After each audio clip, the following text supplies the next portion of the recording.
रामायण और श्री राम के इतिहास के बारे में कौन नहीं जानता है।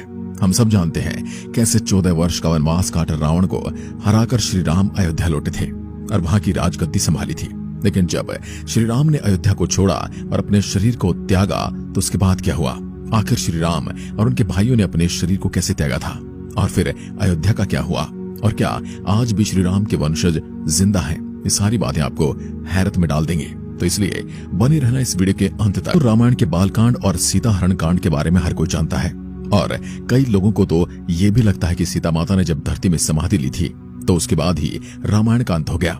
लेकिन ये बात सच नहीं है, क्योंकि अगर श्री हरि ने धरती पर मानव अवतार लिया है तो यकीनन उन्होंने देह त्याग तो किया ही होगा। और इस बात का उत्तर मूल रामायण में मिलता है।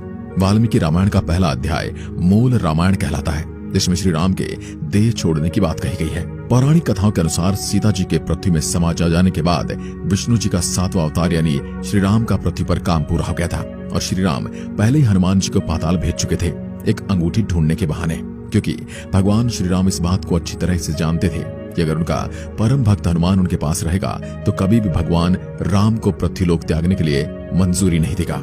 हनुमान किसी भी कीमत पर ऐसा नहीं होने देंगे और यही वजह थी कि भगवान राम ने अपनी खोई हुई अंगूठी ढूंढने के लिए हनुमान जी को पाताल लोक भेज दिया। हनुमान जी जैसे श्री राम को छोड़कर पाताल लोक की तरफ निकलते हैं, इसी बीच यम भगवान राम से मिलने के लिए धरती लोक पर आते हैं।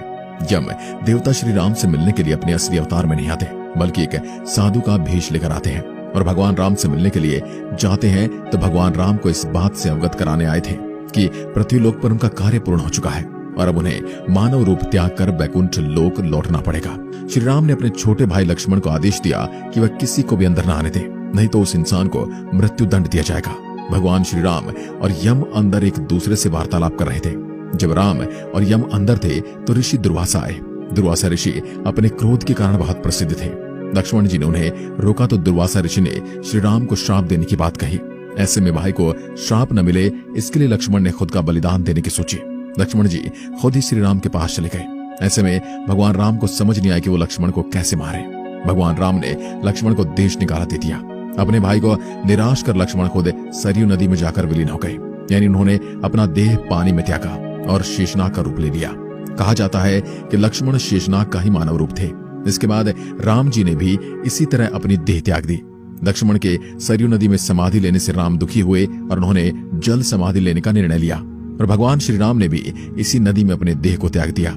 लेकिन उसके तुरंत बाद में एक दिव्य विमान आया। उस समय में भगवान का स्वरूप बदल गया और उनके शरीर में 2 की जगह 4 भुजाएं हो गई।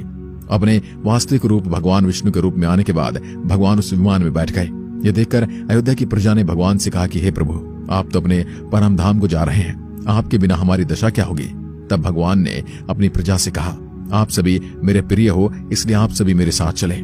और पूरी प्रजा के साथ भगवान श्री राम त्रेता युग के अंतिम चरण में अपने परम धाम को चले गए। इस तरह से पूरी अयोध्या सरयू नदी के जल में समा गई। लेकिन अभी उनके कई राज्य और भी बाकी थे। ऐसे भी पौराणिक कथाओं के अनुसार जब श्री राम ने मानव रूप को त्यागने का निश्चय कर भरत का राज्य अभिषेक करना चाहा तो भरत नहीं माने। अंत में दक्षिण कौशल प्रदेश जो आज छत्तीसगढ़ है उसमें कुश और उत्तर कौशल में लव का अभिषेक किया गया।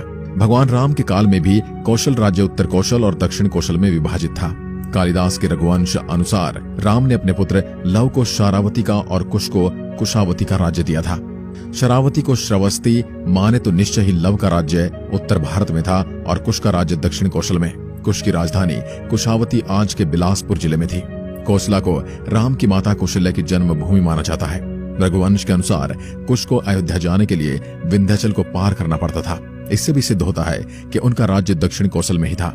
ऐतिहासिक तथ्यों के अनुसार लव ने लवपुरी नगर की स्थापना की, जो वर्तमान में पाकिस्तान का लाहौर शहर है। यहाँ आज भी एक किले में लव का मंदिर बना हुआ है। फिर लव के वंशज गुजरात चले गए और मेवाड़ के राजस्थान में आकर बस गए। यहाँ उन्होंने सिसोदिया वंश की स्थापना की।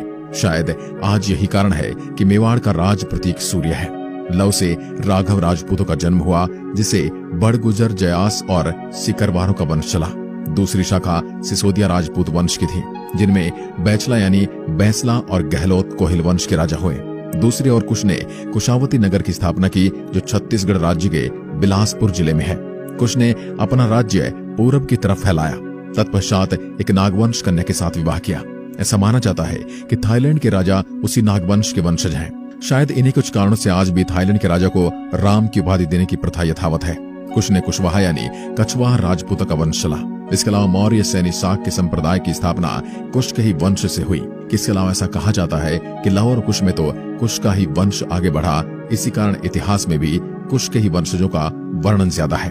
आगे बढ़ते हैं। कुश के पुत्र हुए अतिथि, अतिथि के पुत्र हुए निषाद, निषाद के पुत्र हुए नल, नल के बाद हुए नब, और इस तरह वंशावली बढ़ते बढ़ते पहुंची महाभारत काल के राजा भृतबल तक, जिन्होंने महाभारत के युद्ध में भाग भी लिया था और ये कौरवों की ओर से लड़े थे। और यह माना जाता कि इनका वध अभिमन्यु के हाथ से हुआ था चक्रव्यूह के दौरान। दोस्तों, पुराणों में 30 दूसरे सूर्यवंशी राजाओं का भी जिक्र मिलता है, जिसमें एक राजा सिद्धार्थ यानी गौतम बुद्ध का भी है।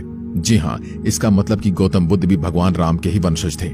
सूर्यवंश के अंतिम राजा के रूप में राजा सुमित को जाना जाता है, जिनको नंद वंश के संस्थापक पद्मनंद ने हराकर अयोध्या को अपने कब्जे में कर लिया था। अब श्री राम की बात की गई है तो उनकी भाइयों की भी बात कर लेते हैं। भरत के पुत्रों का नाम तक्ष और पुष्कर था। लक्ष्मण के पुत्रों का नाम चित्रांग और चंद्रकेतु था। शत्रुघ्न के पुत्रों का नाम सुबाहु और सूरसेन था।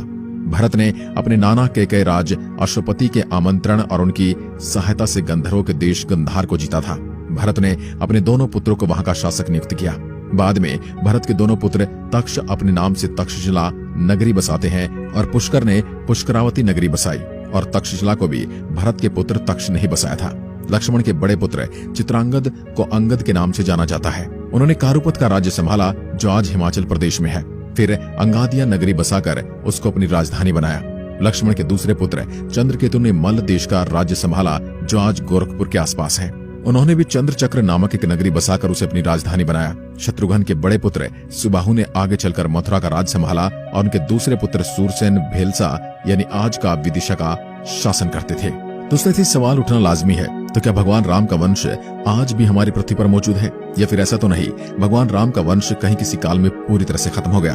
तो दोस्तों, आपको बता दें 2019 में अयोध्या में राम मंदिर को लेकर जब अदालत में सुनवाई चल रही थी, तब जयपुर राजघराने के पूर्व महाराजा भवानी सिंह की बेटी दिया कुमारी ने सार्वजनिक तौर पर कुछ सबूत पेश किए थे, जिससे जाहिर होता है कि राज परिवार भगवान राम के बड़े बेटे कुश की वंशावली से आता है। वो कछवाहा या कुशवाहा वंश के वंशज हैं। पूर्व राजकुमारी और राजस्थान के राज संबंध से मौजूद भाजपा सांसद दिया कुमारी ने इसके कई सबूत भी दिए। उन्होंने एक पत्रावली दिखाई जिसमें भगवान श्री राम के वंश के सभी पूर्वजों का नाम क्रमवार दर्ज है। इसी में 289वें वंश के रूप में सवाई जयसिंह और 307वें वंशज के रूप में महाराजा भवानी सिंह का नाम लिखा है। आज की वीडियो में बस इतना ही। अगर वीडियो पसंद आई तो लाइक कीजिए और ऐसी वीडियोस के लिए चैनल को सब्सक्राइब जरूर करें। धन्यवाद।